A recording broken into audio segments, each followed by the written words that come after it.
kita. Saudaraku, Yesus mengasihi kita. Firman Tuhan berkata dalam Roma 8, kalau anaknya yang tunggal pun diserahkannya kepada kita untuk mati menebus dosa kita, sehingga kita bisa masuk ke sorga, masakan ada yang ditahankan Tuhan lagi bagi kita?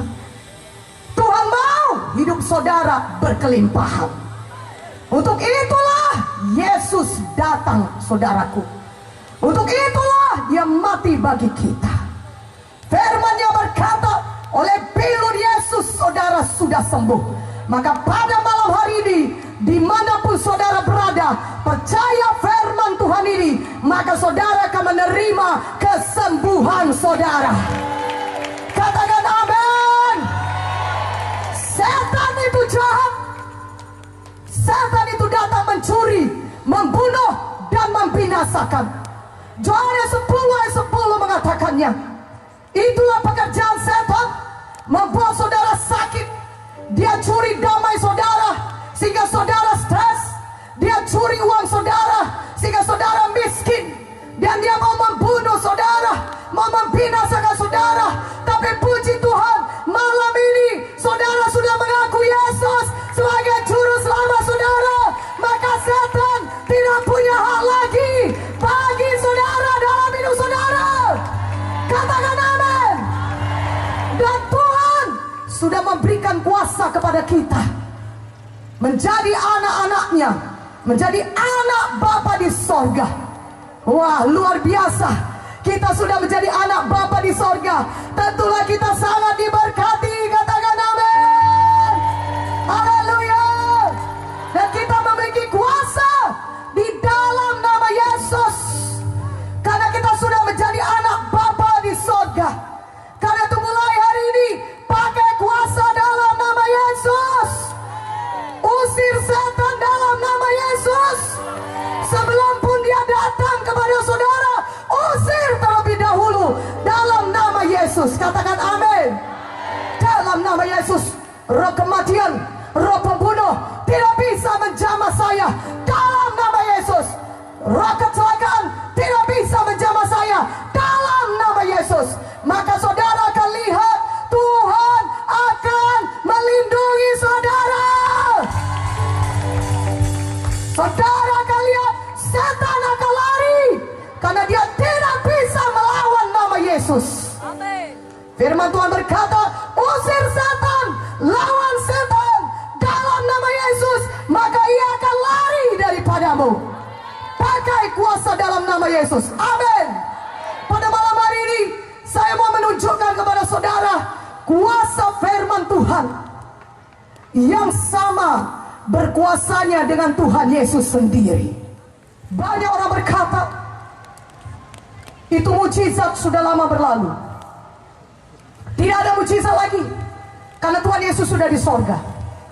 Dulu pada waktu zaman Tuhan Yesus duduk di bumi ini, tinggal di bumi ini, ada mujizat, karena Tuhan Yesus ada di bumi. Saya mau katakan kepada saudara, dulu ada mujizat, sekarang juga masih ada mujizat. Karena Yesus Kristus tetap sama, baik kemarin, hari ini, maupun selama-lamanya. Berikan kemuliaan bagi Tuhan Yesus. Lebih meriah, lebih meriah, lebih meriah. Haleluya. Yang rindu mujizat Tuhan, katakan amin. Katakan amin. Kuasa firman Tuhan masih ada sampai saat ini, karena Yesus Kristus tetap sama. Amin. Kalau dulu dia berjalan-jalan dengan tubuhnya di dunia ini, di bumi ini, selama 33,5 tahun, lebih lagi pada saat ini firman Tuhan bisa bekerja dan menyembuhkan saudara atau mengadakan mujizat dalam hidup saudara. Katakan amin. Haleluya. Walaupun Tuhan Yesus tidak ada dengan tubuhnya di bumi ini pada zaman sekarang ini, tapi ada kuasa firman Tuhan yang sama berkuasanya dengan Tuhan Yesus sendiri. Katakan amin dengan lebih kuat. Buka Alkitab kita dari Yohanes 4. Mari buka Alkitab saudara dari Yohanes 4. Saya bacakan kepada saudara mengenai kuasa firman Tuhan. Yohanes 4 ayat 46. Ayat 46, saudaraku yang kekasih, sampai 54. Maka Yesus kembali lagi ke Kana di Galilea, di mana ia membuat air menjadi anggur. Dan di Kapernaum ada seorang pegawai istana, anaknya sedang sakit. Ketika ia mendengar bahwa Yesus telah datang dari Judea ke Galilea, pergilah ia kepadanya, lalu meminta supaya ia datang dan menyembuhkan anaknya, sebab anaknya itu hampir mati. Maka kata Yesus kepadanya, jika kamu tidak melihat tanda dan mujizat, kamu tidak percaya.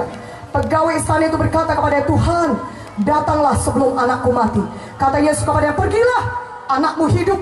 Orang itu percaya akan perkataan yang dikatakan Yesus kepadanya, lalu pergi. Ketika ia masih di tengah jalan, hamba-hambanya telah datang kepadanya dengan kabar bahwa anaknya hidup. Ia bertanya kepada mereka, pukul berapa anak itu mulai sembuh? Jawab mereka, kemarin siang pukul 1, demamnya hilang. Maka teringatlah ayah itu bahwa pada saat itulah Yesus berkata kepadanya, anakmu hidup. Lalu ia pun percaya, ia dan seluruh keluarganya. Dan itulah tanda kedua yang dibuat Yesus ketika ia pulang dari Judea ke Galilea. Saudaraku yang kekasih, Yesus kembali ke Kana. Dan di sana pegawai istana dari Kapernaum, saudara, dari daerah Kapernaum mendengar Yesus sudah ada di Kana. Dan pegawai istana ini anaknya sakit, anaknya hampir mati. Ketika dia tahu Yesus ada di Kana, dia jalan dari Kapernaum. Dia jalan jauh, itu kira-kira 40 km sampai ke Kana. Saudaraku yang kekasih dalam nama Yesus, pegawai istana itu jalan demikian jauh menjumpai Yesus, berkata, Yesus, anakku sakit dan hampir mati, mari datang ke rumahku, sembuhkan dia. Tetapi Tuhan Yesus berkata kepadanya, engkau mau aku datang kepadanya? Engkau mau datang jalan, aku jalan ke Kana sampai ke Kapernaum. Kalau kau tidak melihat tanda demikian, engkau tidak percaya. Tapi sekarang aku berkata kepadamu, kata Tuhan Yesus, aku berfirman kepadamu, pulanglah, pergilah, anakmu hidup. Katakan amin. Dan pegawai istana ini percaya. Dia harus pulang kembali ke rumahnya di Kapernaum. Tapi dia percaya, walaupun Yesus tidak datang ke rumahnya, tapi ada firman Tuhan. Tuhan mengucapkan firman-Nya, pulanglah, anakmu hidup. Dia percaya. Mana amennya lebih kuat, amennya? Dia percaya. Maka apa yang terjadi ketika dia berjalan pulang kembali ke Kapernaum? Itu agak jauh. Dia pasti mungkin jalan kaki. Zaman dulu tidak ada mobil yang cepat, 40 km. Dia pulang, dia ketika dia hampir sampai ke rumahnya, hamba-hambanya dari rumahnya datang kepadanya, Bapak, anakmu sudah sembuh.